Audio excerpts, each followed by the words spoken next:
Hermano, hermana que me escuchas en este momento, déjame hacerte una pregunta que tal vez te duela, pero que necesitas escuchar. ¿Cuántas veces más vas a volver a caer en ese mismo pecado antes de decidir que ya basta?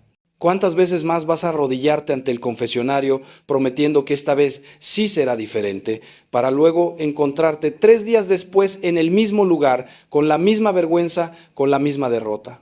Yo he escuchado miles de confesiones a lo largo de mi vida sacerdotal y déjame decirte algo con toda la honestidad y el amor que mi corazón puede darte. No estás solo en esto.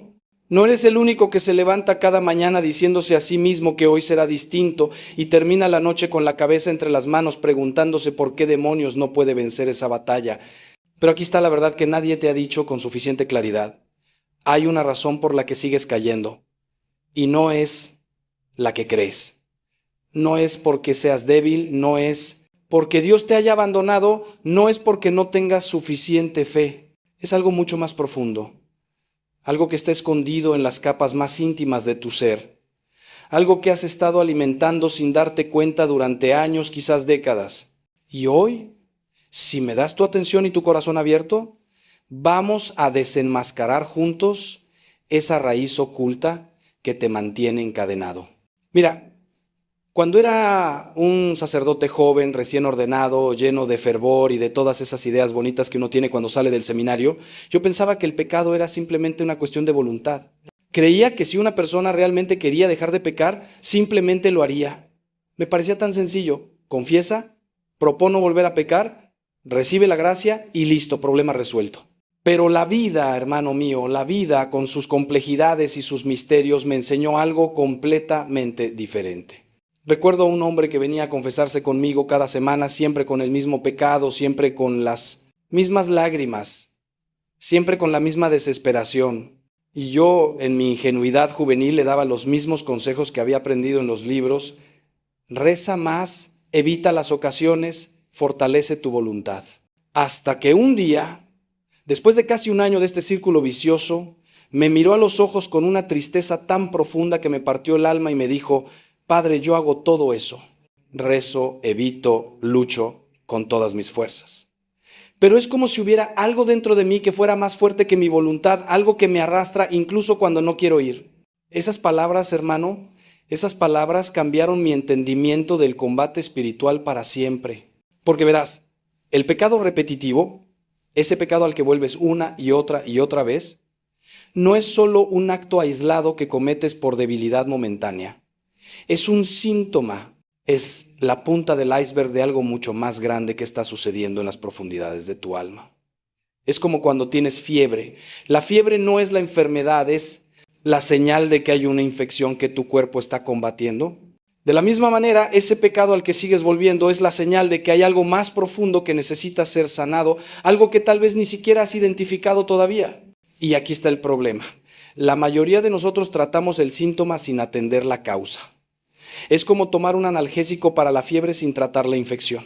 El analgésico puede hacerte sentir mejor temporalmente, pero la enfermedad sigue ahí, creciendo, fortaleciéndose, esperando el momento de manifestarse nuevamente con más fuerza. Así es exactamente como funciona el pecado habitual cuando no entendemos su verdadera raíz. Te voy a contar algo que aprendí del gran Santo Tomás de Aquino, ese gigante del pensamiento cristiano que dedicó su vida a entender cómo funciona el alma humana. Santo Tomás nos enseñó que todo pecado es en su esencia un bien desordenado. Eso significa que detrás de cada pecado hay un deseo legítimo, una necesidad real, algo que Dios mismo puso en tu corazón, pero que has estado tratando de satisfacer de la manera equivocada. Piénsalo, el hombre que cae en la lujuria no está buscando simplemente placer físico, está buscando intimidad, conexión, sentirse vivo, sentirse deseado. La mujer que cae en la gula no está simplemente buscando comida, está buscando consuelo, está tratando de llenar un vacío emocional que la devora por dentro. El hombre que cae en la ira no está simplemente perdiendo el control, está buscando justicia, está tratando de defender su dignidad herida, está gritando porque siente que nadie lo escucha. ¿Ves lo que estoy diciendo? Detrás de cada pecado hay un corazón que tiene sed. Un alma que tiene hambre, un espíritu que está buscando algo que solo Dios puede darle, pero que está buscando en los pozos secos de este mundo. Entonces, ¿cuál es la raíz que no estás viendo? La raíz, mi querido hermano, mi querida hermana, es que no ¿Has identificado cuál es la verdadera necesidad que estás tratando de satisfacer con ese pecado? ¿No has mirado suficientemente profundo en tu propio corazón para preguntarte, ¿qué estoy buscando realmente cuando caigo en esto? ¿Qué dolor estoy tratando de anestesiar? ¿Qué vacío estoy intentando llenar? ¿De qué estoy huyendo? Estas son las preguntas que cambian todo, porque una vez que identificas la necesidad real, puedes comenzar a buscar la manera correcta de satisfacerla. Una vez que entiendes qué es lo que tu alma realmente está pidiendo a gritos, puedes llevar esa necesidad a los pies de Cristo en lugar de intentar resolverla por tu cuenta a través del pecado. Y déjame decirte algo con total certeza, cada necesidad legítima de tu corazón tiene una respuesta legítima en Dios. Cada hambre que sientes tiene un pan que Cristo quiere darte. Cada sed que experimentas tiene un agua viva que Él quiere derramar en tu interior. El problema no es que tus necesidades sean malas. El problema es que has estado buscando en el lugar equivocado. Ahora bien, permíteme llevarte un poco más profundo, porque hay otra razón por la que sigues cayendo en el mismo pecado, y esta es aún más sutil, aún más engañosa. Se trata de las mentiras que has creído acerca de ti mismo. ¿Sí? ¿Has escuchado bien? ¿Mentiras? Mentiras que el enemigo de tu alma ha estado susurrándote durante años. Mentiras que has repetido tantas veces en tu mente que las has aceptado como verdades absolutas. Mentiras como así soy yo, nunca voy a cambiar, este pecado es parte de mi identidad, Dios me hizo así, no puedo evitarlo, ya he intentado todo, no hay esperanza para mí, soy demasiado viejo para cambiar, he pecado tanto que Dios ya no puede perdonarme.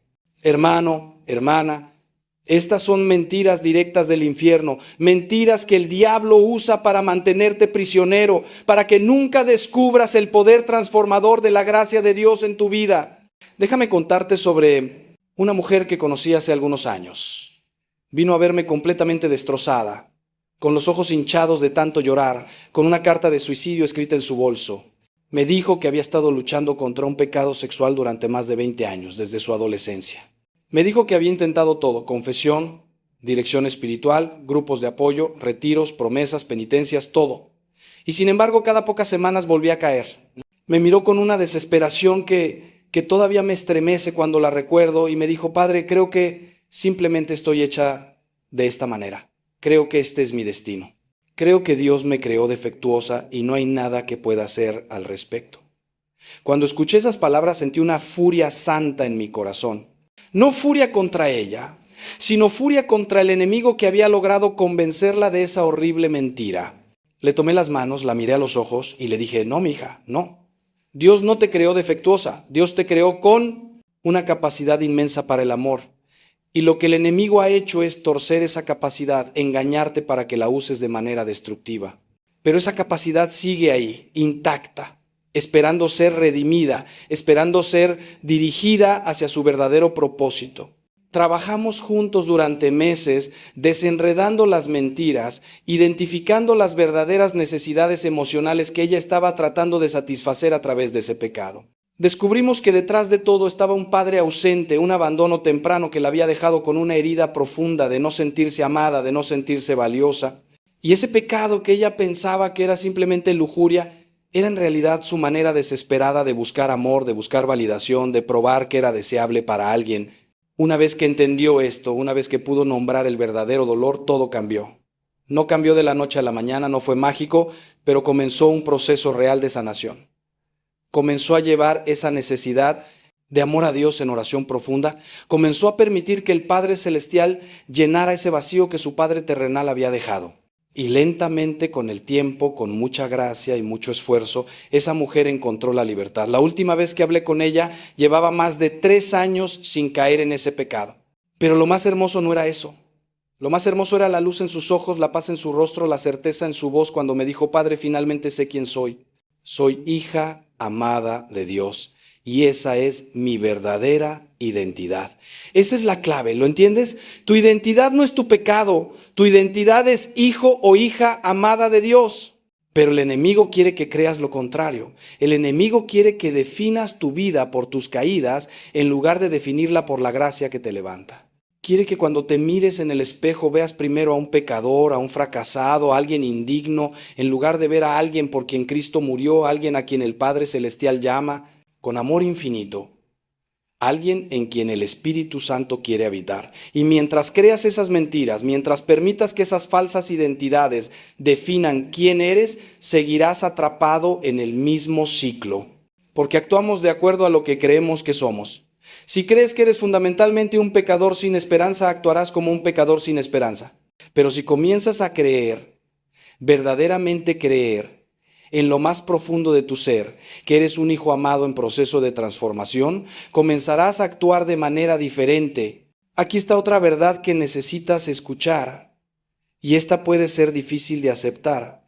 A veces sigues cayendo en el mismo pecado, porque en algún nivel profundo que tal vez ni siquiera reconoces, no quieres realmente dejarlo. Sé que esto suena duro, sé que tal vez estés pensando, ¿cómo puede decir eso, Padre? Yo odio este pecado, me destroza, me hace sentir miserable. Y te creo que odias las consecuencias del pecado, creo que odias la culpa, la vergüenza, la separación de Dios que sientes después. Pero aquí está la pregunta honesta que debes hacerte. ¿Amas algo de ese pecado? ¿Hay algo en ese pecado que satisface algo en ti, que te da algo que no quieres soltar? Porque si hay una parte de ti, aunque sea pequeña, que está aferrada a ese pecado, que lo ve como un consuelo, como un escape, como una solución a algo, entonces esa parte de ti va a sabotear todos tus esfuerzos por dejarlo. San Agustín, ese gran santo que luchó durante años con sus propios pecados antes de convertirse completamente, tiene una oración famosa que dice, Señor, hazme casto, pero no todavía. Esa oración captura perfectamente esta ambivalencia que tantos de nosotros experimentamos. Queremos ser santos, pero no queremos soltar lo que tenemos en las manos. Queremos la libertad, pero no queremos pagar el precio de dejar ir lo que nos tiene atados. Es como el pueblo de Israel en el desierto. Querían la tierra prometida, pero en los momentos difíciles suspiraban por las ollas de carne de Egipto. Habían sido esclavos en Egipto, habían sufrido horriblemente, pero al menos allí tenían ciertas comodidades, ciertas seguridades conocidas. La libertad requería enfrentar lo desconocido, requería confiar completamente en Dios y eso les daba miedo. Y así es contigo, ese pecado es tu Egipto. Te tiene esclavizado, sí, pero es una esclavitud conocida, es una esclavitud que en cierto modo controlas, es una esclavitud que te da algo, aunque ese algo te esté destruyendo. Entonces, déjame preguntarte directamente, mirándote a los ojos del alma, ¿qué te da ese pecado? ¿Qué obtienes de él? ¿Es un escape del dolor? ¿Es una sensación de poder o control cuando todo lo demás en tu vida se siente caótico? ¿Es una conexión humana aunque sea falsa y temporal? ¿Es una manera de castigarte a ti mismo porque en el fondo no crees que merezcas algo mejor? ¿Es una forma de rebelarte contra autoridad, contra expectativas, contra la imagen de perfección que sientes que tienes que mantener? Sea lo que sea, necesitas identificarlo, necesitas sacarlo a la luz, porque lo que permanece en la oscuridad tiene poder sobre ti, pero lo que traes a la luz puede ser sanado. Jesús dijo, conoceréis la verdad y la verdad os hará libres. La verdad sobre tu pecado, la verdad sobre por qué lo cometes, la verdad sobre qué necesidad está tratando de satisfacer, la verdad sobre qué mentiras has creído. Esa verdad, aunque duela enfrentarla, es el primer paso hacia tu libertad. Y aquí hay algo más que debes entender. Muchas veces sigues cayendo porque estás luchando solo. Escúchame bien, no fuiste diseñado para luchar esta batalla en soledad. Dios te creó para vivir en comunidad, para caminar acompañado, para tener hermanos y hermanas que te sostengan cuando flaqueas. Santiago nos dice en su carta, confesaos mutuamente vuestros pecados y orad unos por otros para que seáis sanados. Hay poder en la confesión mutua. Hay sanación en sacar tus luchas de la oscuridad del secreto y compartirlas con alguien de confianza. El enemigo ama el aislamiento, ama el secreto, porque sabe que en la oscuridad del secreto el pecado crece como un hongo venenoso. Pero cuando lo expones a la luz de la confianza, cuando dices en voz alta, estoy luchando con esto y necesito ayuda, algo poderoso sucede. El poder del pecado comienza a romperse. La vergüenza comienza a perder su control sobre ti. Y empiezas a experimentar la gracia de Dios que fluye a través de otros seres humanos que te aman, que oran por ti, que te ayudan a levantarte cuando caes. Piensa en esto. ¿A quién le has contado realmente sobre tu lucha? No me refiero al confesionario, aunque eso es absolutamente esencial y sagrado. Me refiero a tu vida diaria. Tienes, aunque sea una persona que sepa lo que estás enfrentando, que pueda preguntarte cómo vas, que pueda orar contigo, que pueda llamarte cuando estés tentado. Si no la tienes, ahí está parte de tu problema. Estás tratando de ser un héroe solitario en una batalla que requiere un ejército. Estás tratando de ser autosuficiente en algo donde Dios diseñó la interdependencia. El orgullo te dice, puedo manejar esto solo. La prudencia malentendida te dice, nadie puede saber esto de mí. El miedo te dice, si alguien supiera lo que realmente hago, me rechazaría. Y así permaneces en tu prisión privada, cayendo y levantándote, cayendo y levantándose, en un ciclo interminable de derrota solitaria. Pero escucha lo que Dios quiere para ti. Él quiere que experimentes su gracia no solo verticalmente en tu relación con Él, sino horizontalmente a través de relaciones auténticas con otros creyentes. Quiere que tengas a alguien que pueda mirarte con amor y decirte, hermano, estás a punto de caer, déjame ayudarte. Quiere que tengas a alguien que cuando caigas no te juzgue, sino que te extienda la mano y te diga, levántate, vamos a punto. Intentarlo de nuevo, yo estoy contigo. Eclesiástico 4, versículos 9 y 10 dicen algo hermoso. Más valen dos que uno solo, pues tienen mejor paga de su trabajo. Porque si cayeren, el uno levantará a su compañero. Pero ay del solo que cuando cayere, no habrá segundo que lo levante. Dios nos creó para esto, para caminar juntos, para cargarnos mutuamente, para ser el cuerpo de Cristo donde cada miembro cuida de los otros. Y si estás tratando de vivir tu fe cristiana como un individuo aislado, estás viviendo una versión empobrecida del cristianismo que Jesús vino a darnos. Ahora déjame hablarte de algo que muchos no entienden sobre el pecado repetitivo, la diferencia entre luchar y pecar habitualmente. Hay una enorme diferencia entre alguien que está en batalla constante contra un pecado, que cae pero se levanta, que busca los medios de gracia, que no se rinde, y alguien que ha hecho las paces con su pecado, que ya no lucha realmente, sino que simplemente va a confesarse como un ritual vacío antes de volver a lo mismo sin verdadera intención de cambio. La primera persona está en el camino de la santidad, aunque sea un camino difícil con muchas caídas. La segunda persona está en un peligro espiritual grave, porque ha perdido lo que los padres del desierto llamaban pentos, ese dolor santo por el pecado. Esa sensibilidad del corazón que nos hace odiar el mal que hacemos. Y aquí está algo crucial que quiero que entiendas. Caer no es lo mismo que fracasar. Caer es parte del camino hacia la santidad. Todos los santos cayeron, todos los santos tuvieron que levantarse una y otra vez. La diferencia entre ellos y aquellos que se pierden no es que los santos nunca cayeron, sino que los santos nunca dejaron de levantarse. Santa Teresa de Ávila dijo, el Señor no mira tanto la grandeza de las obras como el amor con que se hacen. Y yo te digo, el Señor no mira tanto cuántas veces caes como cuántas veces te levantas y sigues caminando hacia Él. Cada vez que te levantas después de una caída, cada vez que vuelves al confesionario, aunque sea por centésima vez con el mismo pecado, cada vez que te niegas a rendirte a pesar de la derrota que sientes, estás dando gloria a Dios. Porque estás demostrando que crees que su misericordia es más grande que tu pecado, estás demostrando que confías en su poder más que en tu debilidad. El problema es cuando confundes la batalla con el fracaso. Cuando empiezas a creer que porque sigues cayendo significa que nunca vas a cambiar, que nunca vas a ser libre, que deberías simplemente rendirte. Ese es exactamente el momento en que el enemigo tiene la victoria. Porque el enemigo no te vence realmente cuando caes en el pecado, te vence cuando caes en la desesperación. El pecado puede ser perdonado, pero la desesperación te cierra el perdón. El pecado puede ser sanado, pero la desesperación te hace creer que no hay sanación posible para ti.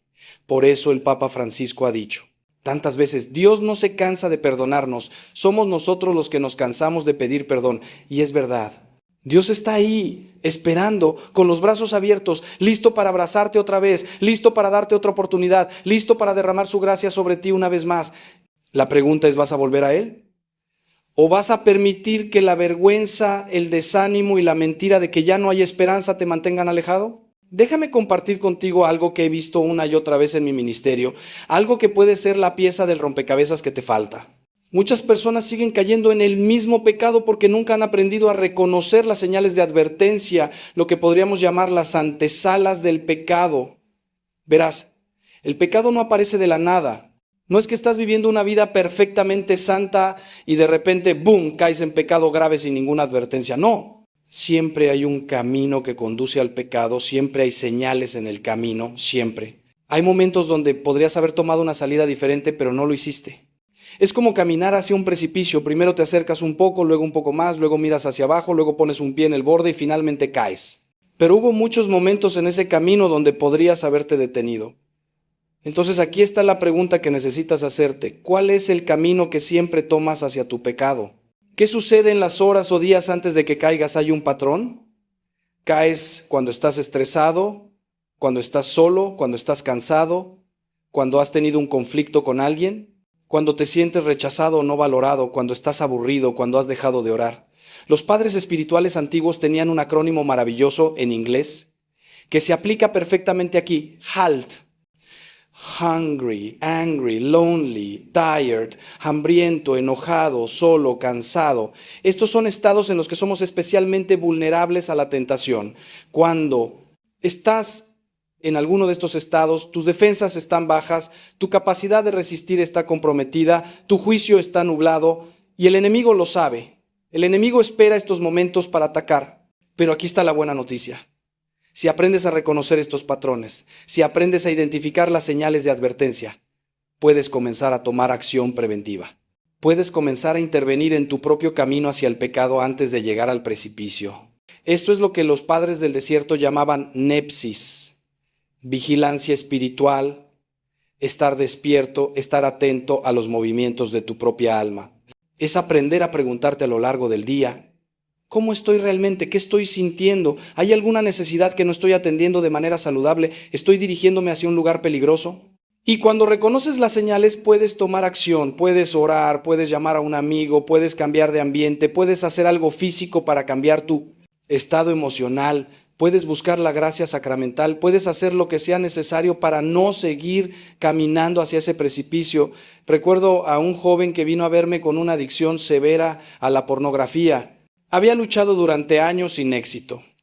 Cuando empezamos a trabajar juntos, le pedí que llevara un diario durante un mes, simplemente anotando cada vez que caía y qué había sucedido en las horas previas. Al final del mes, el patrón era cristalino. Cada vez que caía era después de tener una conversación difícil con su padre, un padre exigente y crítico que nunca parecía estar satisfecho con nada que su hijo hiciera. El joven se sentía pequeño, inadecuado, no lo suficientemente hombre después de estas interacciones.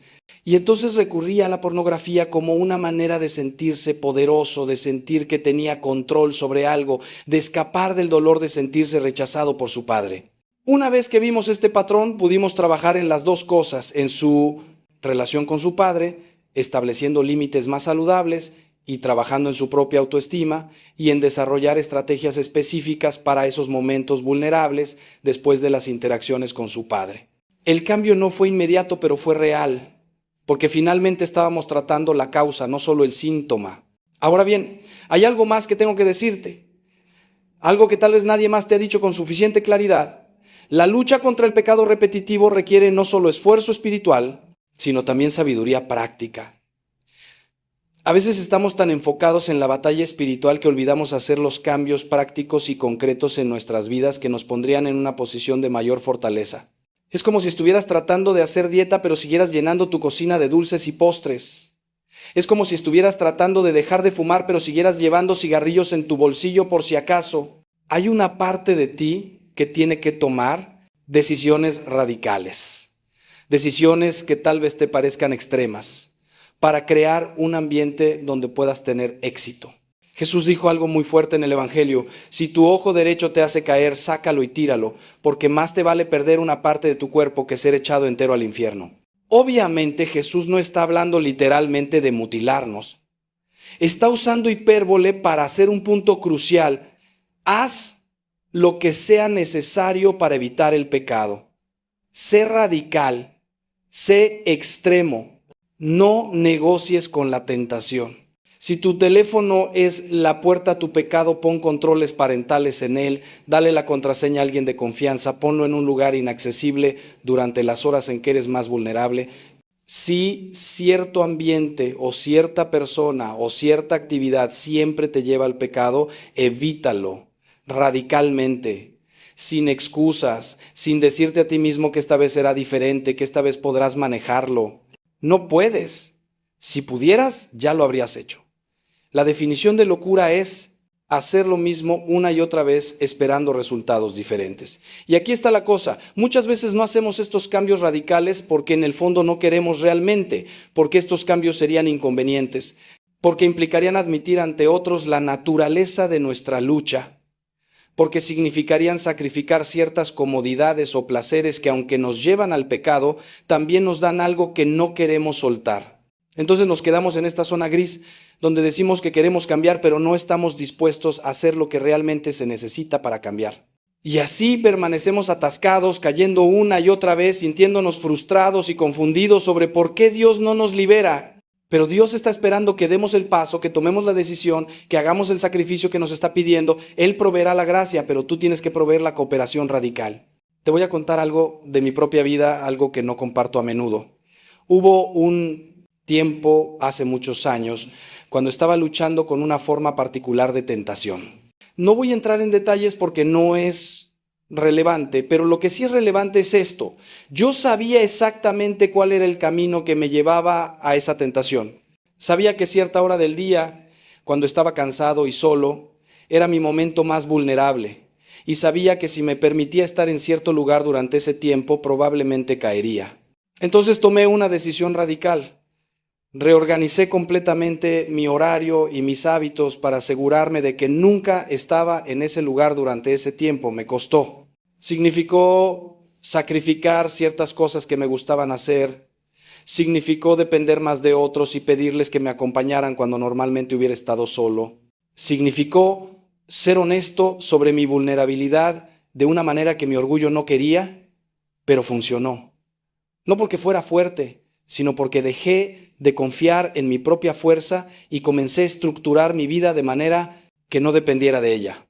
Dejé de ponerme en situaciones donde tenía que ser un héroe espiritual y comencé a ponerme en situaciones donde podía simplemente ser un ser humano que necesita ayuda. Y escucha, quiero que sepas algo importante antes de continuar. Si has estado escuchando hasta ahora y te sientes abrumado, si sientes que esto es demasiado, que requiere demasiado trabajo, demasiado cambio, demasiada honestidad, demasiado dolor de enfrentar las verdades profundas de tu corazón, quiero que sepas que lo entiendo. Entiendo que es más fácil seguir en el patrón familiar, por destructivo que sea, que aventurarte a lo desconocido de una verdadera transformación. Entiendo que hay una parte de ti que simplemente quiere una solución mágica, una oración que lo arregle todo instantáneamente, un versículo de la Biblia que funcione como una fórmula mágica. Pero hermano, hermana, no existe esa solución mágica. La santidad es un camino, no un momento. La libertad del pecado es un proceso, no un evento. Y ese proceso requiere de ti algo que tal vez nadie te ha pedido antes. Requiere que seas radicalmente honesto contigo mismo, radicalmente vulnerable con Dios y radicalmente comprometido con el cambio. Sin importar cuánto tiempo tome o cuánto cueste, pero aquí está la promesa que te hago, no con mi propia autoridad, sino con la autoridad de las Escrituras y de toda la tradición de la Iglesia. Si haces este trabajo, si te comprometes con este camino, verás cambio. Tal vez no tan rápido como quisieras, tal vez no tan limpiamente como esperabas, tal vez con más caídas y levantadas de las que te gustaría, pero verás cambio, porque Dios está comprometido con tu santificación aún más que tú. Su deseo de que seas libre es más grande que tu propio deseo. Su poder para transformarte es infinitamente mayor que el poder del pecado que te tiene atado. Y Él ha prometido, Él ha jurado que completará la buena obra que comenzó en ti. Filipenses 1:6. Estoy convencido de esto. El que comenzó tan buena obra en ustedes la irá perfeccionando hasta el día de Cristo Jesús. Dios no se rinde contigo. La pregunta es, ¿te rendirás tú? Hablemos ahora de algo que raramente se discute en las conversaciones sobre el pecado repetitivo, pero que es absolutamente crucial, el papel del cuerpo en tu lucha espiritual. Verás, no somos almas puras flotando en el éter. Somos criaturas encarnadas, somos un compuesto misterioso y maravilloso de cuerpo y alma, y lo que pasa en tu cuerpo afecta a tu alma, y lo que pasa en tu alma afecta a tu cuerpo. Los padres de la iglesia entendían esto profundamente. Desarrollaron toda una disciplina llamada ascesis, que significa entrenamiento, como el entrenamiento de un atleta. Entendieron que así como un atleta entrena su cuerpo para que pueda hacer lo que su mente le dice, nosotros debemos entrenar nuestros cuerpos para que puedan servir a nuestro espíritu en lugar de rebelarse contra él. Entonces déjame preguntarte, ¿cómo está tu cuerpo? ¿Duermes lo suficiente? ¿Comes de manera que nutre tu cuerpo o de manera que lo daña? ¿Haces ejercicio? ¿Atiendes tu salud física? Puede parecer que estas preguntas no tienen nada que ver con tu lucha contra el pecado repetitivo, pero te aseguro que sí tienen todo que ver. Un cuerpo agotado, mal alimentado, sedentario, es un cuerpo que no puede soportar el estrés de la batalla espiritual. Es un cuerpo cuyos impulsos están desregulados, cuyas emociones están fuera de control, cuya capacidad para la disciplina está comprometida. He visto personas que han luchado durante años contra ciertos pecados y que experimentaron un avance significativo simplemente al comenzar a dormir 8 horas cada noche o al eliminar ciertos alimentos que estaban afectando su química cerebral, o al comenzar a hacer ejercicio regularmente. Y no es solo sobre la salud física básica, es también sobre el ayuno, sobre la vigilia, sobre las disciplinas corporales que la Iglesia ha practicado durante 2000 años. Estas no son prácticas antiguas irrelevantes. Son tecnologías espirituales probadas que ayudan a entrenar el cuerpo para que sirva al espíritu. Cuando ayunas, cuando le dices no a un apetito legítimo del cuerpo, estás fortaleciendo tu capacidad general de decir no. Estás entrenando tu voluntad. Estás recordándole a tu cuerpo quién está a cargo. Y esa capacidad fortalecida se traslada a otras áreas. Si puedes decir no a la comida cuando tienes hambre, puedes decir no a otras tentaciones cuando se presenten. No es magia, es entrenamiento espiritual. Es ascesis. Pero aquí está lo que muchos no entienden sobre el ayuno y otras disciplinas corporales. No las hacemos para ganar el favor de Dios. No estamos tratando de impresionar a Dios con nuestro autocontrol.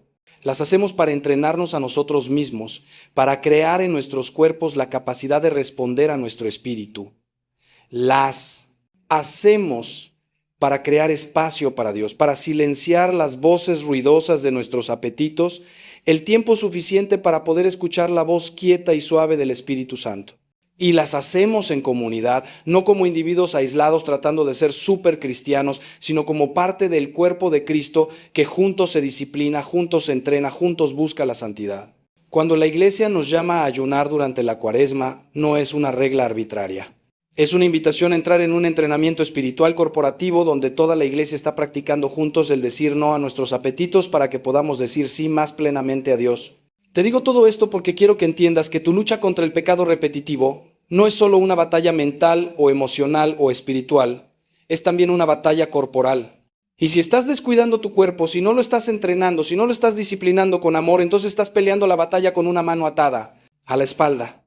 Tu cuerpo es el templo del Espíritu Santo. Trátalo como tal, no con odio o desprecio, como si fuera el enemigo, sino con el respeto y la disciplina que merece como el hogar de Dios en ti. Aliméntalo bien, descánsalo bien, entrénalo bien y verás que tiene mucho más que ofrecerte en tu batalla de lo que pensabas. Y déjame llevarte aún más profundo en este tema del cuerpo, porque hay algo más que necesitas entender. Muchos de los pecados a los que seguimos volviendo están relacionados con lo que San Pablo llama las obras de la carne. Pero cuando Pablo habla de la carne, no está simplemente hablando del cuerpo físico, está hablando de nuestra naturaleza caída, de esa inclinación hacia el pecado que todos heredamos como resultado del pecado original. Y esa naturaleza caída se expresa muchas veces a través de los apetitos del cuerpo, pero su raíz es más profunda. Es una raíz espiritual. Es lo que los padres de la iglesia llamaban pasiones, esos impulsos desordenados que nos empujan hacia el pecado. Y aquí está lo que necesitas entender. Estas pasiones se debilitan no solo a través de la oración y los sacramentos, aunque esos son absolutamente esenciales, sino también a través de un entrenamiento sistemático y consistente de todo tu ser, cuerpo y alma. Los monjes del desierto, esos atletas espirituales de los primeros siglos de la iglesia, desarrollaron toda una ciencia de lo que ellos llamaban logismoi, los pensamientos o impulsos que preceden al pecado. Identificaron 8 pensamientos principales: gula, lujuria, avaricia, ira, tristeza, asedia, que es como un hastío espiritual, vanagloria y orgullo. Y desarrollaron métodos específicos para combatir cada uno. Pero lo que es fascinante es que sus métodos siempre involucraban no solo práctica espiritual, sino también práctica corporal. Si un monje luchaba con la gula, no solo oraba sobre ello, ayunaba de manera específica y estratégica. Si luchaba con la lujuria, no solo le pedía a Dios que se la quitara, regulaba sus sueños, su dieta, su uso de sus ojos, su forma de vestir. Entendían que el pecado entra por canales específicos y que debemos cerrar esos canales de manera concreta y práctica. Entonces mi pregunta para ti es, ¿cuáles son los canales concretos por los que tu pecado particular entra en tu vida? ¿Por dónde viene la tentación? ¿A través de qué ves? ¿A través de qué escuchas? ¿A través de con quién pasas tiempo? ¿A través de qué actividades? ¿A través de qué estados físicos o emocionales? Y una vez que identifiques estos canales, ¿estás dispuesto a hacer los cambios prácticos necesarios para cerrarlos o al menos estrecharlos? Esto es lo que significa tomar tu santidad en serio. No es solo pedir a Dios que te cambie mientras tú sigues haciendo exactamente las mismas cosas que te llevan al pecado. Es cooperar activamente con la gracia de Dios, haciendo tu parte, haciendo los cambios que están en tu poder hacer, para que la gracia de Dios tenga el terreno fértil donde trabajar. Y aquí está algo hermoso que quiero compartir contigo. Cuando comienzas a hacer estos cambios prácticos, cuando comienzas a disciplinar tu cuerpo, cuando comienzas a cerrar los canales de tentación, algo increíble sucede. Comienzas a experimentar no solo la ausencia del pecado, sino la presencia de Dios de una manera más profunda. Porque todo ese tiempo y energía y atención que estabas gastando en el pecado, en lidiar con las consecuencias del pecado, en sentirte culpable por el pecado, ahora está disponible para Dios. Comienzas a experimentar lo que los místicos llamaban purgatio, la purificación que abre el camino a la illuminatio, la iluminación, donde Dios puede llenarte con su luz, con su presencia, con su amor de maneras que nunca antes habías experimentado. La libertad del pecado no es solo libertad de algo, es libertad para algo, es libertad para una relación más profunda con Dios, para una vida más plena, para convertirte en la persona que Dios soñó cuando te creó. Ahora, hermano, hermana, tengo que hablarte de algo que es tal vez lo más difícil de todo, pero también lo más liberador. Tengo que hablarte sobre el perdón. No el perdón de Dios hacia ti, aunque eso es maravilloso e infinito, sino tu perdón hacia ti mismo. Porque aquí está una verdad que he visto en miles de confesiones. Muchas personas siguen cayendo en el mismo pecado porque no han perdonado realmente sus caídas anteriores. Llevan una carga de culpa tan pesada, un sentido de vergüenza tan profundo, que los aplasta y los hace vulnerables a caer nuevamente. Es como si estuvieras tratando de correr una carrera con una mochila llena de piedras en tu espalda. Cada piedra es una caída anterior, un momento de debilidad, una promesa rota. Y las llevas todas contigo todo el tiempo, recordándote constantemente de lo fracasado que eres, de lo inútil que es intentar, de lo indigno que eres. Y aquí está la trampa viciosa. Esa culpa y esa vergüenza, en lugar de motivarte a cambiar, realmente te hacen más probable que caigas de nuevo. Porque cuando te sientes indigno, cuando te ves a ti mismo como un fracaso, actúas de acuerdo a esa identidad. Y cuando vives bajo el peso constante de la culpa no resuelta, buscas escape de ese peso. Y muchas veces el escape que buscas es precisamente el pecado que causó la culpa en primer lugar. Es un círculo vicioso horrible. El pecado produce culpa, la culpa produce más pecado que produce más culpa, y así indefinidamente. Y mientras no rompas este círculo, estarás atrapado. Entonces escúchame muy cuidadosamente. Cuando confiesas tu pecado genuinamente, cuando hay verdadero arrepentimiento, ese pecado está perdonado completamente, totalmente, como si nunca hubiera sucedido. Dios lo arroja al fondo del mar y pone un letrero que dice prohibido pescar. Dios lo separa de ti tan lejos como está el oriente del occidente. Dios lo borra, lo elimina, ya no está en tu registro. Y lo más importante, Dios ya no lo recuerda contra ti. Si Dios el ofendido ha perdonado y olvidado, ¿quién eres tú para seguir condenándote? ¿Quién eres tú para decir que el sacrificio de Cristo no fue suficiente para cubrir tu pecado? ¿Quién eres tú para poner condiciones a una misericordia que Dios ofrece incondicionalmente? Esta es una forma de orgullo, ¿lo sabías? Es una forma de orgullo decir, mi pecado es tan grande que ni siquiera Dios puede perdonarlo completamente. Es como decirle a Dios, sé que dijiste que me perdonas, pero yo sé mejor y sé que realmente no puedo ser perdonado. Necesitas aprender a recibir el perdón de Dios. No solo confesarlo, no solo escuchar las palabras de absolución, sino realmente recibirlo en lo profundo de tu ser. Necesitas permitir que esas palabras, yo te absuelvo de todos tus pecados, penetren no solo tus oídos, sino tu corazón, tu mente, tu sentido de identidad. Necesitas levantarte del confesionario sabiendo, no solo esperando, sino sabiendo con certeza que eres una nueva creación, que lo viejo pasó y todo es hecho nuevo. Y entonces necesitas perdonarte a ti mismo. Necesitas tomar una decisión consciente de soltar esa mochila de piedras, de dejar de definirte por tus caídas, de comenzar a caminar en la libertad que Cristo te compró con su sangre. Y déjame ser muy práctico aquí. ¿Cómo haces esto? ¿Cómo perdonas realmente a ti mismo? Primero lo haces como un acto de voluntad, no de sentimiento. Tal vez no sientas que mereces perdón. Probablemente no sentirás que mereces perdón porque en términos puramente humanos ninguno de nosotros lo merece. Pero el perdón no se trata de merecer. Se trata de gracia. Entonces dices en voz alta, si es necesario, yo, Juan, José, María, quien seas, me perdono a mí mismo por esto porque Dios me ha perdonado. Elijo soltar esta culpa. Elijo creer que soy una nueva creación. Lo dices, aunque no lo sientas completamente. Lo repites cada vez que la culpa intenta volver. Cada vez que tu mente quiere llevarte de regreso a ese lugar de condenación, tú la redireccionas con la verdad de lo que Dios dice sobre ti. Segundo, rechazas los pensamientos de condenación cuando vienen y vendrán. Satanás es llamado el acusador de los hermanos y su trabajo es recordarte constantemente tus fracasos, convencerte de que eres irremediable, hacerte sentir tan mal contigo mismo que te rindas o que busques consuelo en el mismo pecado. Pero la Biblia nos dice que no hay condenación para los que están en Cristo Jesús. Ninguna. Cero. Cuando esos pensamientos vienen, tú los reconoces, es el acusador tratando de hacer su trabajo. Y los rechazas con la palabra de Dios. No, yo estoy en Cristo, mis pecados están perdonados, soy hijo amado de Dios, no hay condenación para mí. Esto es guerra espiritual real, hermano. Es tomar cada pensamiento cautivo a la obediencia de Cristo. Tercero, y esto es crucial, comienzas a meditar en lo que Dios dice sobre ti más de lo que meditas en lo que has hecho. Pasas más tiempo leyendo las Escrituras sobre el amor de Dios, la misericordia de Dios, la gracia de Dios, que tiempo pasando en rumiación sobre tus pecados. Porque lo que contemplas es lo que te transformas. Si pasas todo tu tiempo contemplando tu pecado, te hundes más en la identidad de pecador. Pero si pasas tu tiempo contemplando a Cristo, su amor, su perdón, su poder transformador, te transformas a su imagen. Segunda de Corintios 3:18, nosotros todos con el rostro descubierto, contemplando como en un espejo la gloria del Señor, somos transformados de gloria en la misma imagen. Contempla a Cristo, no tu pecado. Contempla su victoria, no tus derrotas, y serás transformado.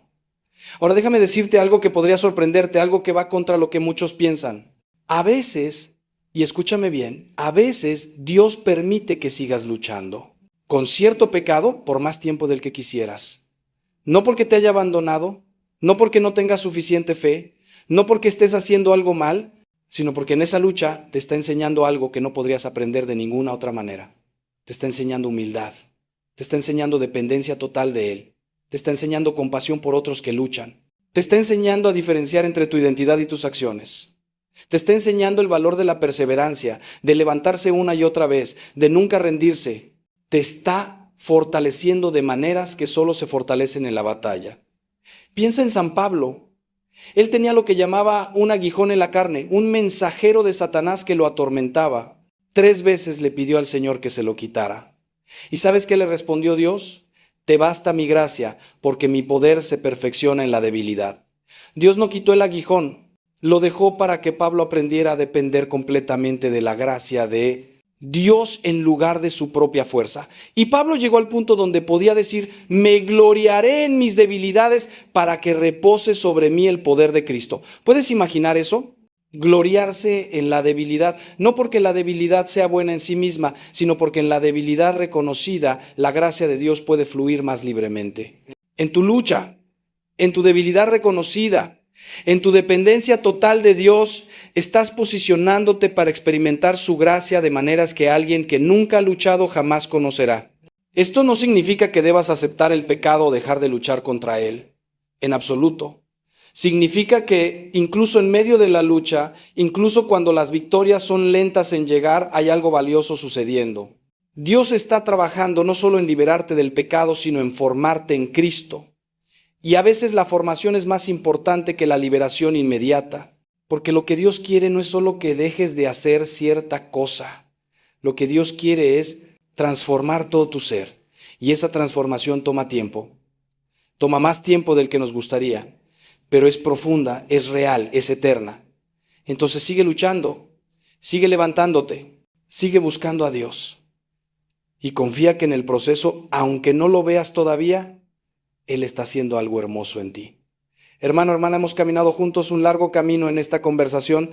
Hemos hablado de las raíces profundas del pecado repetitivo, de las necesidades no satisfechas, de las mentiras que creemos, de la importancia de la comunidad, del perdón hacia uno mismo, del entrenamiento del cuerpo, de tantas cosas. Y sé que puede sentirse abrumador, sé que tal vez estás pensando, ¿por dónde empiezo? Hay tantas cosas que necesito cambiar. Entonces, déjame darte algo muy concreto con lo que empezar. Si solo pudieras hacer una cosa después de escuchar esto, ¿cuál debería ser? Aquí está mi respuesta. Empieza con honestidad radical ante Dios. Ve ante el Señor no con pretensiones, no tratando de sonar espiritual, no con las palabras bonitas que crees que deberías decir. Ve ante Él con tu corazón completamente abierto y desnudo. Dile exactamente cómo te sientes. Dile exactamente con qué estás luchando. Dile tus dudas, tus miedos, tu confusión, tu frustración, incluso tu enojo si lo sientes. Dile, Señor, estoy cansado, estoy harto de esta batalla, no entiendo por qué sigo cayendo, no sé si puedo seguir intentando, necesito que hagas algo en mí que yo no puedo hacer por mí mismo. Y entonces, después de esa honestidad completa, espera, quédate en silencio en su presencia. No corras inmediatamente a empezar a resolver las cosas, solo quédate con Él. Déjalo que te sostenga en tu debilidad, déjalo que te ame en tu desorden, porque eso es lo que hace. Él no espera que vengas a Él limpio y arreglado. Él te quiere sucio y roto, para que Él pueda ser quien te limpie y te sane. Y desde ese lugar de honestidad y encuentro con Dios, pídele que te muestre una cosa, solo una cosa, que Él quiere que hagas diferente. No 25 cosas, una cosa. Tal vez sea buscar un confesor regular, tal vez sea unirte a un grupo de apoyo, tal vez sea tener una conversación honesta con un amigo, tal vez sea hacer cambios prácticos en tu teléfono o tu computadora, tal vez sea establecer un límite con alguien, tal vez sea comenzar a dormir más, tal vez sea empezar a ayunar un día a la semana. Lo que sea que Él te muestre, comprométete con eso, solo eso. No trates de cambiar tu vida entera de un día para otro.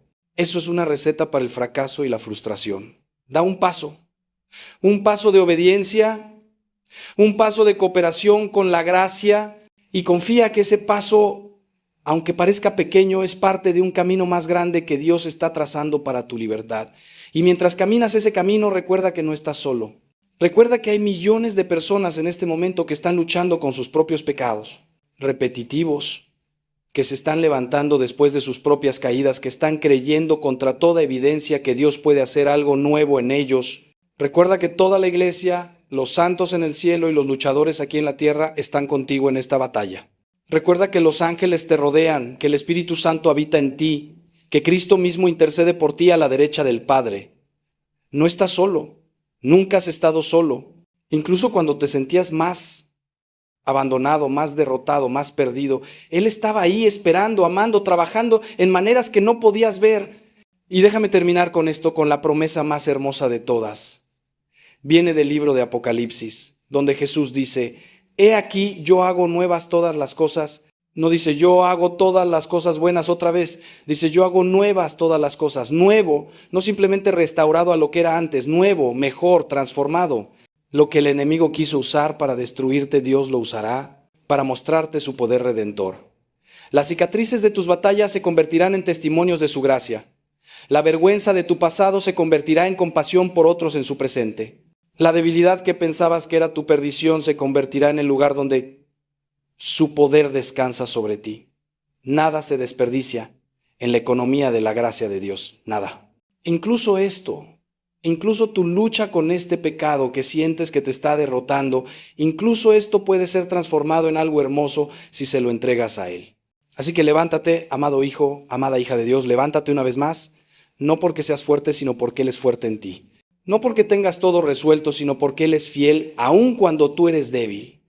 No porque merezcas otra oportunidad, sino porque su misericordia se renueva cada mañana. Levántate y camina. Da ese próximo paso. Busca ese próximo momento de gracia y confía con todo tu corazón que aquel que comenzó la buena obra en ti será fiel para completarla. Tu historia no termina con tu pecado, Tu historia termina con su redención y esa es una historia que vale la pena vivir hasta el final. Querido hermano, querida hermana, si este mensaje ha tocado tu corazón de alguna manera, si has sentido que Dios te estaba hablando directamente a través de estas palabras, no lo guardes para ti solo. Compártelo con alguien que sabes que está luchando, porque tal vez tú eres el instrumento que Dios quiere usar para llevar esperanza a alguien que está a punto de rendirse.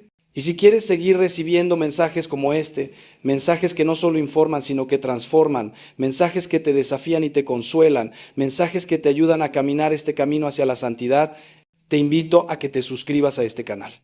Presiona ese botón, activa las notificaciones y conviértete en parte de esta comunidad de personas que están buscando a Dios con todo su corazón, que están luchando por la santidad, que se están negando a rendirse sin importar cuántas veces caigan. No estás solo en esta batalla. Estamos juntos y juntos, con la gracia de Dios, vamos a llegar a casa. Que Dios te bendiga profundamente. Que la Virgen María te proteja y que nunca, nunca, nunca pierdas la esperanza en el poder transformador del amor de Dios. Te llevo en mi oración. Adelante, siempre adelante. Hasta la próxima vez que nos encontremos en este camino hacia el corazón de Dios. ¿Te has preguntado alguna vez por qué hay momentos en tu vida donde parece que tienes todo bajo control, donde caminas con Dios con facilidad, donde la oración fluye, donde los sacramentos te nutren profundamente?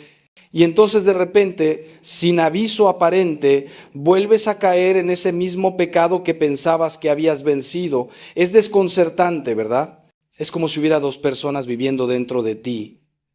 Una que genuinamente ama a Dios y quiere servirle, y otra que te sabotea, que te traiciona, que parece querer tu destrucción. San Pablo lo expresó perfectamente cuando dijo: no hago el bien que quiero, sino el mal que no quiero. Eso hago. Y entonces se pregunta con angustia: ¿quién me librará de este cuerpo de muerte? Hermano, hermana, si te identificas con ese grito de San Pablo, déjame decirte que estás en muy buena compañía, porque todos los santos han experimentado esta misma lucha, esta misma aparente contradicción en su interior. Pero aquí está algo que necesitas entender, algo que puede cambiar completamente tu perspectiva sobre esta batalla. La lucha misma, el hecho de que estés en conflicto interno, es una señal de que el Espíritu Santo está vivo en ti. Piénsalo. Si no tuvieras al Espíritu Santo habitando en ti, no habría conflicto. Simplemente pecarías sin remordimiento, sin lucha, sin ese sentido de estar traicionando algo sagrado dentro de ti. El hecho de que haya una batalla significa que hay dos naturalezas en ti. La vieja naturaleza caída que heredaste de Adán y la nueva naturaleza que recibiste en el bautismo cuando fuiste injertado en Cristo. Y estas dos naturalezas están en guerra constante. Gálatas 5:17 lo dice claramente: la carne tiene deseos contrarios al espíritu y el espíritu contrarios a la carne, y ambos se oponen entre sí. Esta guerra es normal, es parte de la vida cristiana en este lado de la eternidad. El problema no es que haya guerra. El problema es cuando dejamos de luchar, cuando nos rendimos a una de las dos naturalezas y dejamos de resistir. Y aquí está lo que muchos no entienden. Esta guerra se intensifica precisamente cuando estás creciendo espiritualmente. Sé que suena contradictorio, pero déjame explicártelo. Cuando estás espiritualmente dormido, cuando no estás realmente buscando a Dios, cuando tu vida espiritual es tibia o inexistente, el enemigo te deja en paz. No necesita atacarte porque ya te tiene donde quiere. Eres como un prisionero que está tan contento en su celda que ni siquiera piensa en escapar. Pero en el momento en que comienzas a despertar, en el momento en que comienzas a buscar a Dios seriamente, en el momento en que comienzas a representar una amenaza real para el reino de las tinieblas, porque estás avanzando hacia la luz, ahí es cuando el ataque se intensifica. Ahí es cuando las tentaciones se vuelven más fuertes, más frecuentes, más seductoras. Y muchos cristianos malinterpretan esto. Piensan: algo debe estar mal, estoy orando más que nunca y sin embargo estoy siendo tentado más que nunca. No, hermano, eso significa que algo está muy bien, significa que estás avanzando. Significa que el enemigo está preocupado por ti. Los padres del desierto hablaban de esto constantemente. Decían que mientras más avanza un monje en la santidad, más feroces se vuelven los ataques espirituales. No porque Dios lo abandone, sino precisamente porque está progresando. Es como en el videojuego. Mientras más avanzas de nivel, más difíciles se vuelven los enemigos. Eso no significa que estás perdiendo, significa que estás ganando terreno. Entonces, cuando la tentación se intensifica, cuando sientes que la batalla se vuelve más difícil, no lo interpretes como fracaso. Interprétalo como progreso. El enemigo no desperdicia sus mejores armas en alguien que ya tiene derrotado. La reserva para aquellos que realmente están avanzando hacia la libertad. Y si estás experimentando una guerra feroz en este momento, si sientes que la tentación te está golpeando desde todos los ángulos, déjame decirte algo, el enemigo te tiene miedo. Tiene miedo de la persona en quien te estás convirtiendo. Tiene miedo del poder de Dios que está despertando en ti y está tratando desesperadamente de detenerte antes de que sea demasiado tarde. Pero aquí está lo que el enemigo no quiere que sepas. Cada vez que resistes la tentación, cada vez que peleas la batalla, aunque sea imperfectamente, cada vez que te levantas después de caer, te estás fortaleciendo. Es como el ejercicio físico. Cuando levantas pesas, estás literalmente rompiendo las fibras musculares. Duele, se siente como daño. Pero en el proceso de reparación, esas fibras se vuelven más fuertes. Así es exactamente como funciona la batalla espiritual. Cada resistencia, cada lucha, cada momento donde eliges a Dios, aunque sea difícil, está fortaleciendo tu músculo espiritual. Está desarrollando en ti lo que la tradición cristiana llama virtud, que no es simplemente comportamiento moral, sino capacidad espiritual, fuerza del alma, carácter formado a través de la batalla repetida. Y esta fuerza no se desarrolla en la ausencia de tentación, se desarrolla en el medio de ella, resistiéndola una y otra vez. Entonces aquí está algo crucial que quiero que entiendas sobre las recaídas, sobre las veces que caes de nuevo en ese mismo pecado. No todas las caídas son iguales. Hay una enorme diferencia entre alguien que está genuinamente luchando, que está utilizando todos los medios de gracia, que está haciendo cambios en su vida, que tiene un confesor, que está en comunidad, que está creciendo en autoconocimiento, pero que ocasionalmente cae bajo el peso de la tentación, y alguien que simplemente se ha resignado a su pecado, que ya no lucha realmente, que ha hecho las paces con su esclavitud. La primera persona está en el camino de la santidad, aunque el camino sea difícil. La segunda persona está en peligro real. Y la diferencia no está en la frecuencia de las caídas necesariamente, sino en la actitud del corazón. Está en si te levantas o te quedas tirado. Está en si sigues creyendo que el cambio es posible o has aceptado la mentira de que nunca cambiarás. Déjame contarte algo que he observado en décadas de ministerio sacerdotal. Las personas que eventualmente encuentran libertad del pecado repetitivo no son necesariamente las que tienen menos caídas al principio. Son las que tienen más tenacidad. Son las que se levantan más veces. Son las que se niegan a aceptar la derrota como permanente. Son las que siguen volviendo a la confesión, aunque sea embarazoso confesar lo mismo otra vez. Son las que siguen buscando ayuda, aunque ya hayan probado muchas cosas. Son las que siguen creyendo en la misericordia de Dios, aunque su experiencia les esté gritando que no hay esperanza. Esta tenacidad, esta negativa a rendirse, esto es lo que hace un santo. No la ausencia de lucha, sino la perseverancia en medio de ella.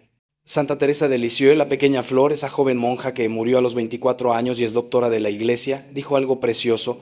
Dijo que ya no se desanimaba por sus faltas porque había descubierto un elevador al cielo, los brazos de Jesús. Dijo que era demasiado pequeña para subir la escalera de la perfección, entonces simplemente se lanzaba a los brazos del Salvador confiando en que Él la llevaría donde ella no podía llegar por sí misma. Esa es la actitud que necesitas cultivar. No la actitud del superhéroe espiritual que va a conquistar todo por su propia fuerza de voluntad, sino la actitud del niño pequeño que sabe que es débil, que sabe que no puede hacerlo solo, pero que confía completamente en la fuerza de su padre. Y aquí está lo hermoso. Cuando adoptas esta actitud, cuando dejas de tratar de ser el héroe de tu propia historia y permites que Cristo sea el héroe, algo cambia, la presión se levanta. Porque ya no depende todo de ti, sí tienes que cooperar, sí tienes que hacer tu parte, pero el peso de la transformación no está sobre tus hombros. Está sobre los hombros de aquel que dijo, vengan a mí todos los que están cansados y cargados y yo les haré descansar. Toma mi yugo sobre ustedes porque mi yugo es fácil y mi carga ligera. Él no dijo, arréglense ustedes mismos y luego vengan a mí. Dijo, vengan a mí cansados, vengan cargados, vengan quebrantados y yo les daré descanso. Ahora bien, hay algo más que quiero que comprendas sobre el pecado repetitivo, algo que tiene que ver con el tiempo de Dios versus tu tiempo. Vivimos en una cultura de gratificación instantánea, queremos todo ahora. Ordenamos algo en línea y esperamos que llegue al día siguiente. Tenemos hambre, presionamos unos botones en una aplicación y la comida aparece en nuestra puerta. Queremos información, la buscamos en Google y la tenemos en segundos. Y llevamos esta misma mentalidad a nuestra vida espiritual. Queremos transformación instantánea. Queremos orar una oración, ir a un retiro, tener una experiencia poderosa y ¡boom!, estar completamente liberados de nuestros pecados para siempre.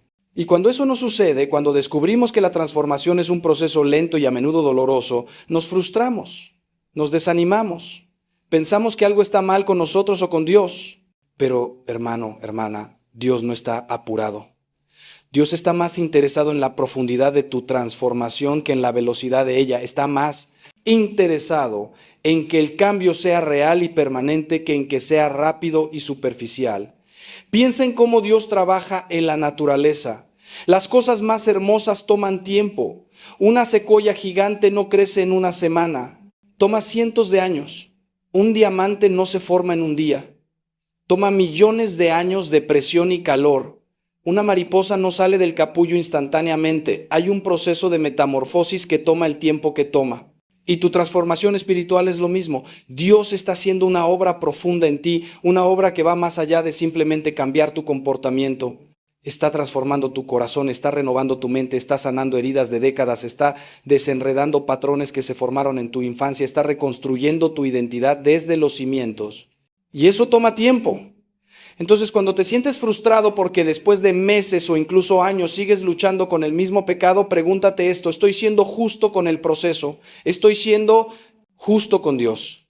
¿Estoy siendo justo conmigo mismo? Porque tal vez lo que ves como falta de progreso es realmente progreso lento pero real. Tal vez estás cayendo con menos frecuencia pero no lo notas porque estás enfocado solo en el hecho de que todavía caes. Tal vez te estás levantando más rápido después de caer pero no lo valoras. Tal vez la intensidad de la tentación ha disminuido, pero no lo reconoces. Tal vez estás desarrollando mayor conciencia de tus patrones, mayor honestidad sobre tus luchas, mayor humildad sobre tu necesidad de ayuda. Y estos son signos enormes de progreso espiritual, aunque el pecado específico todavía esté ahí. No midas tu progreso solo por la ausencia del pecado. Mide tu progreso por el crecimiento del fruto del Espíritu en tu vida. Amor, gozo, paz, paciencia, benignidad, bondad, fe, mansedumbre, templanza. Mide tu progreso por tu cercanía a Dios, por la profundidad de tu oración, por tu capacidad de amar a otros, por tu compasión hacia los que luchan, por tu esperanza en medio de la dificultad. Y déjame decirte algo más sobre el tiempo de Dios. A veces Dios permite que una lucha dure mucho tiempo porque está usando esa lucha para formar en ti algo que necesitarás más adelante. Está usando tu debilidad para desarrollar en ti empatía que te hará un instrumento poderoso de su gracia en la vida de otros. Está usando tu batalla para enseñarte dependencia que te mantendrá humilde cuando Él te eleve a mayores responsabilidades. Está usando tu dolor para profundizar tu corazón, para hacer espacio en ti, para una mayor capacidad de amar y ser amado. No puedo decirte cuántas veces he visto esto en mi ministerio. Personas que lucharon durante años, durante décadas incluso, con cierto pecado, y que eventualmente cuando encontraron libertad se convirtieron en los más poderosos ministros de esperanza y sanación para otros que luchaban con lo mismo. Su lucha no fue desperdiciada. Cada lágrima, cada caída, cada momento de desesperación, Dios lo estaba guardando, lo estaba usando, lo estaba transformando en algo que bendeciría a multitudes. Piensa en el apóstol Pedro. Jesús le dijo: Simón, Simón, mira que Satanás os ha pedido para zarandearos como a trigo, pero yo he rogado por ti que tu fe no falte, y tú, una vez vuelto, confirma a tus hermanos. Jesús sabía que Pedro iba a caer, iba a negarlo 3 veces, iba a experimentar el fracaso más doloroso de su vida, pero mira lo que Jesús le dice: una vez vuelto, confirma a tus hermanos. La caída de Pedro no fue el fin de su historia, fue parte de su preparación para el ministerio que Dios tenía para él. Porque un Pedro que nunca hubiera caído, que nunca hubiera experimentado la amargura del fracaso y la dulzura de la restauración, no podría haber pastoreado la iglesia primitiva con la compasión y la humildad que necesitaba. Su quebrantamiento lo hizo útil. Su restauración lo hizo poderoso. Y lo mismo puede ser cierto para ti. Tu lucha actual puede ser parte de tu preparación para el propósito que Dios tiene para tu vida. No lo desperdicies quedándote en la vergüenza o la desesperación. Permite que Dios lo use. Permite que Dios lo transforme. Permite que se convierta en tu historia de redención que un día contarás para dar esperanza a otros. Ahora quiero hablarte de algo que es fundamental pero que a menudo se pasa por alto: la importancia de celebrar las victorias pequeñas. Estamos tan enfocados en el destino final, en estar completamente libres del pecado, que olvidamos celebrar cada paso del camino. Y eso es un error grave. Porque el camino a la libertad está pavimentado con miles de pequeñas victorias y cada una de ellas merece ser reconocida, celebrada, agradecida. Cada vez que sientes la tentación y no cedes inmediatamente, esa es una victoria. Cada vez que sientes el impulso de ir en cierta dirección y logras pausar, respirar, orar, llamar a alguien, esa es una victoria.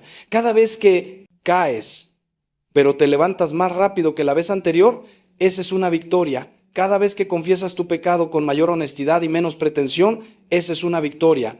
Cada vez que logras pasar un día, una semana, un mes sin caer, esa es una victoria que debe ser celebrada. Y cuando digo celebrar, no me refiero a una celebración arrogante donde te felicitas por lo fuerte que eres.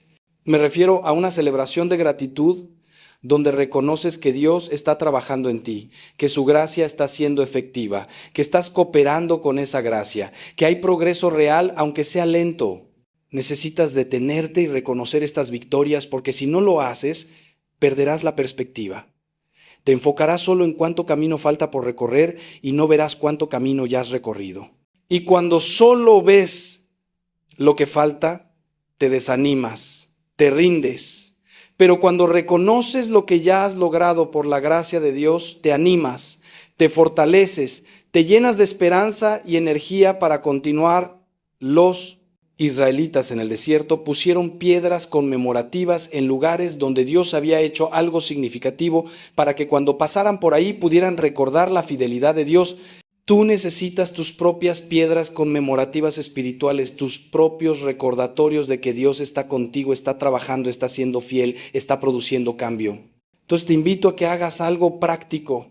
Lleva un diario de victorias, no un diario de fracasos donde registras cada vez que caes, aunque hay valor en llevar registro de patrones, sino un diario donde específicamente registras cada victoria, cada momento donde la gracia de Dios te ayudó a resistir, cada vez que tomaste una decisión correcta, aunque fuera difícil, cada vez que experimentaste el poder de Dios en tu debilidad.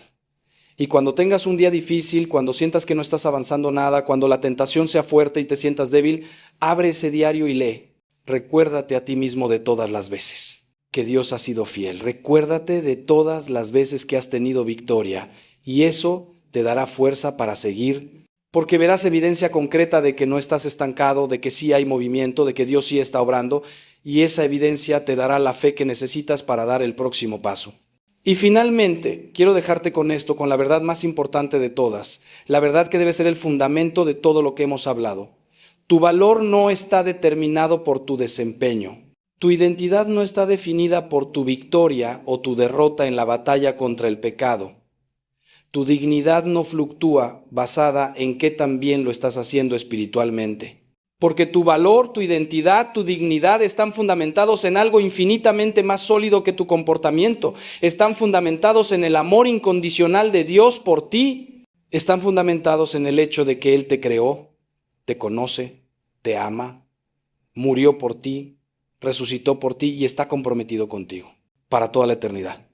Y nada, absolutamente nada puede separarte de ese amor. Romanos 8 me lo confirma.